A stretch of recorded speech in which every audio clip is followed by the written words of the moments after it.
यामिमा पुष्पिता वाच प्रवदन्त्यविपश्चितः वेद्वादरताः पार्थ नान्यदस्तीति वादिनः कामात्मानः स्वर्गपरा जन्मकर्मफलप्रदां क्रियाविशेषबहुला भोगैश्वर्यगत्य प्रति अल्पज्ञ लोक वेदांमधील अलंकारिक शब्दांवर अत्यंत आसक्त असतात, कारण त्यात स्वर्गाप्रत उन्नत होण्याकरिता निरनिराळी सकाम कर्मे, त्यापासून मिळणारा चांगला जन्म, शक्ती इत्यादींना मान्यता देण्यात आली आहे.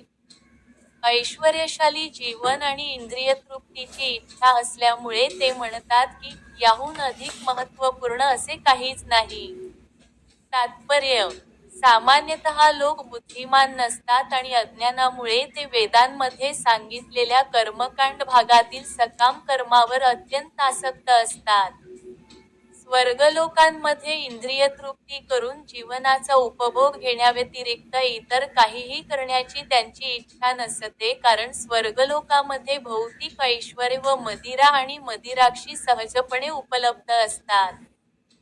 स्वर्गलोकाप्रत उन्नत होण्यासाठी वेदांमध्ये अनेक प्रकारचे यज्ञ, विशेषतः ज्योतिष्ठोम यज्ञ सांगण्यात आले आहेत. जो स्वर्गलोकांची प्राप्ती करू इच्छितो त्याने अशा प्रकारचे यज्ञ करणे अत्यावश्यक आहे, असे वेदांमध्ये सांगण्यात आले आहे. दररोज भगवद्गीतेचे श्लोक मराठीत ऐकण्यासाठी सबस्क्राईब करा.